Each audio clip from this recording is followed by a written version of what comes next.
In terms of the football coming back, though, interesting weekend of games. You're away, tough game at West Ham. You feeling confident about it? Yeah, I mean, it's going to be tough. We've been there a couple of times in the last couple of seasons and not done the best there. They're doing okay. You know, they beat Chelsea. I think they beat Luton. They're doing all right. They signed a couple of players from Ajax, Kudus and that are in there. So they're going to have, they're going to have some new signings. They're going to have the crowd behind them. But we just got to do what we do. Like I say, we've got some new signings, Nunes and that. Don't know if Jack will be fit. Foden's been playing well. He did well again for England the other night. Pep's back in the dugout, which is massive. So, yeah, I'm going tomorrow. I'm staying down there for the weekend. So I'm looking forward to it. But I think we get the job done. I don't think it'd be easy, but I think we get the 3 points. Yeah, I mean, you've had a brilliant start, a brilliant start to the season in terms of performances, 4 wins from 4. First time Pep's done that. Out of all the things he's achieved, first time he's kind of done that. And you've laid down such an early gauntlet. I think you'll be fine. I think you'll be absolutely fine. West Ham are decent.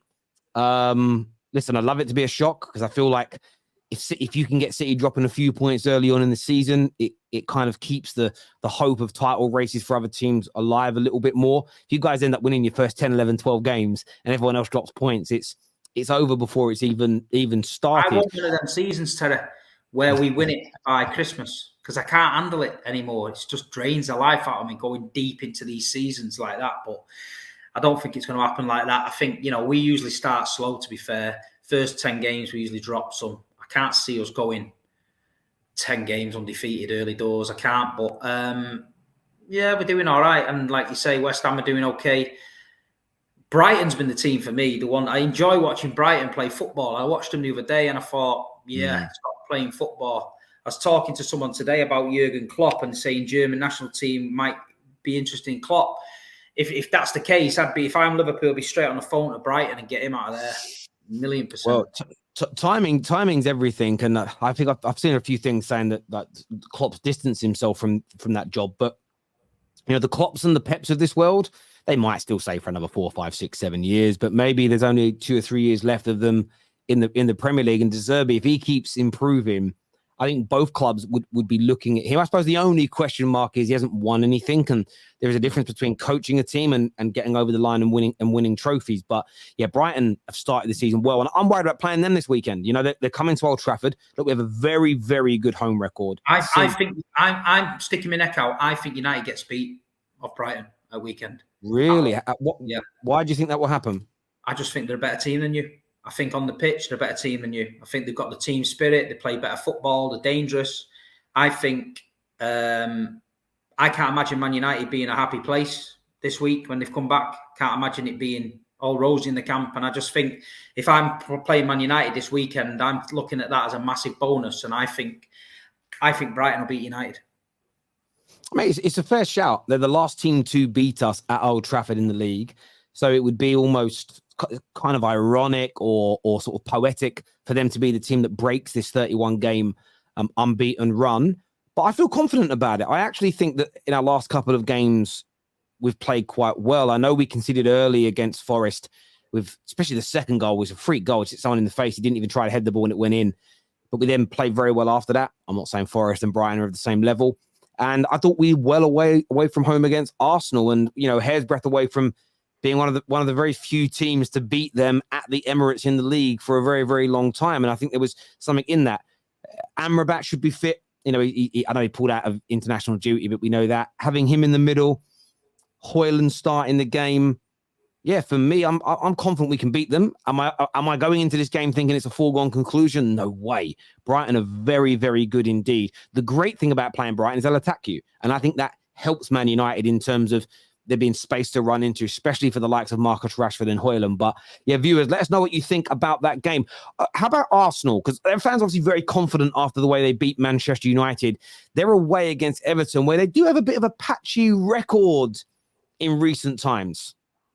No, they'll beat them. Everton's...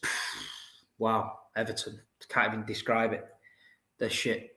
Proper shit. Look at the Everton team. There's not one player on that pitch that you'd have in your team. Not one. Not one player on that pitch you would have on your bench. So Arsenal, I expect to go there and flatten them. I do. That the other year was in the middle of the melting pot. It was getting to the business end of the season and things were getting a bit tough. And Everton was starting to, they got Sean Dyche in and they needed a change and things were hottening up and they won. But the Arsenal will bury them. It'll be 4-1. Arsenal. 4-1. Yeah. Yeah, I mean, they should beat them. I know it's a place that they've gone to before and not always had the best of luck, but you're absolutely right. They should be beating a team like Everton, and Arsenal should be feeling so confident after the way they beat Man United in terms of winning games like that. Sometimes feels better than a comfortable 3-0 win because of the euphoria that comes with it. But Arsenal fans seem to be a bit more confident now that that they turn that corner 10 from 12 and their season almost really starts now. There's almost this feeling I'm sort of watching Arsenal content, listening to Arsenal fans that now the season really kicks for us. Our title charge from this point starts. We'll start putting in more convincing performances. Are you sold by that confidence from Gunners? We've seen about all the confidence and stuff. We've said it all last season. Nobody, we know, I know how they're going to react. They know how we're going to react. So they've been playing well. They've not had a bad start to the season. The Fulham game was a disappointment, obviously. They've signed the players they want to sign.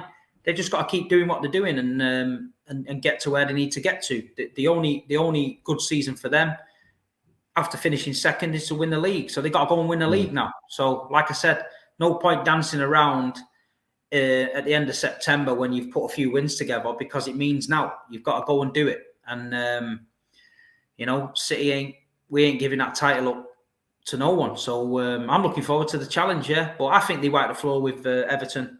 They've had a good start. Champions League starts next week as well, so we'll see how that plays out. But no, the season's just getting going, man. I'm looking forward to it. I agree. How about Chelsea? Because Chelsea have got an interesting game. They're away to Bournemouth. And when I say interesting, they were beat by Nottingham Forest in their last match. Bournemouth struggling, but Chelsea's lack of ability to put the ball in the back of the net. It almost feels like there's a lot of pressure on this game because it is essentially must win, isn't it? Yeah. Well, yeah. See, Chelsea, like you say, it's a mismatch over there. You just don't know what you're going to get from them. You can't really call it because one game you see them and they're playing really good football. Raheem Sterling looks like he's back to his best, and you think, fair play, Chelsea look a bit of a decent team. Then the next game, they're totally different again. They just look out of depth. They can't finish the chances. They're getting caught out. But I think that's what you get when you get this mismatch of players together. You throw them all together. It's not just going to be everyone clicks into gear and plays how you want to play. The manager's got a big job on his hands. Tricky place, Bournemouth, small ground, tight, compact. Be a tough game. Be a tough game for Chelsea. But, they know what they've got to do. Last season was a bad season. They've got no European competition this year to worry about. They've just got to focus on getting them players in a system that works for that manager and concentrating on getting back on the horse because at the minute, they're miles off it. Yeah, listen, I still think they'll come good. I still think what Chelsea are doing and building will come good. I do. I can't see this amount of investment, the ambition just failing.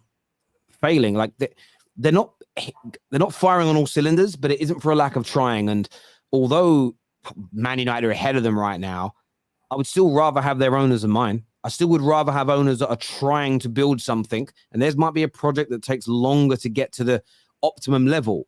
But I still think like they're trying to build something that is long-term sustainable and high quality with the ambition to win all the major trophies. Where with my club, I don't think we're trying to do that at all. And I still rather have Chelsea's owners than mine. And I actually think a lot of fans would swap with their owners, even though it looks a little bit unorthodox. So I think it will come good for them, but we will see with that one. In terms of some comments here, I think there's a few super chats. Terry, how do I get the setup for 3 p.m. games? You need NordVPN. DM me, I'll send you a link. And then you sign up to Setanta Sport. Best thing to switch it to is Georgia, not Moldova. It works better out of Georgia. And you watch the games, and it's $3.99 a month. Completely legal way to stream. You're just subscribing to a genuine app on your iPhone using a VPN. VPNs are not illegal. So it's, that way you don't risk getting in trouble. it's a clean stream, so it doesn't break down or suddenly shut off. So that's what you got to do. But DM me and I'll tell you how to set it up, my bro. Despite what Daniel Levy is doing, I like Spurs now. Big Ange knows what he's doing. There's a lot of gas around Spurs right now. Their fans are buzzing. Yeah, well, listen, it could have gone very wrong for Tottenham. They sold Harry Kane. If they'd have started the season bad, the Tottenham fans could have gone off, you know what I mean, and said, you've sold Harry Kane, we've got Ange in, da-da-da-da. It's not. It's turned out that we know Ange is a good manager. He's starting to put his stamp on it. I think the best thing they did was sell Kane. You're now not known as the Harry Kane team. You're now known as Tottenham Hotspur. You now can go in a different direction. They're playing good football. Signing a Maddison for that money was ridiculous. Fantastic signing. Why Manchester United did not buy him for that price, I do not know, because he's perfect for them. But yeah, they're going to have a good season. They look good.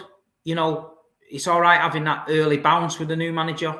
You know, things could come thick and fast in the middle of the season. But I think Tottenham are going in the right direction. And I think the Kane going to Bayern thing just cuts this period of Harry Kane, Tottenham at an end. And then it's like a bit of a restart for him. You know what I mean?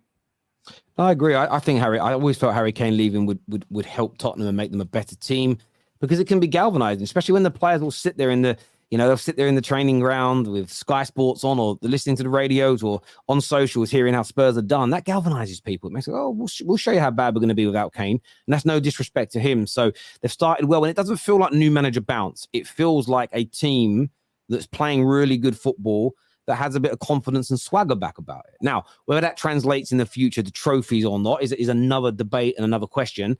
But I think they're right. They have got their Tottenham back right now. A team that's good, plays nice football.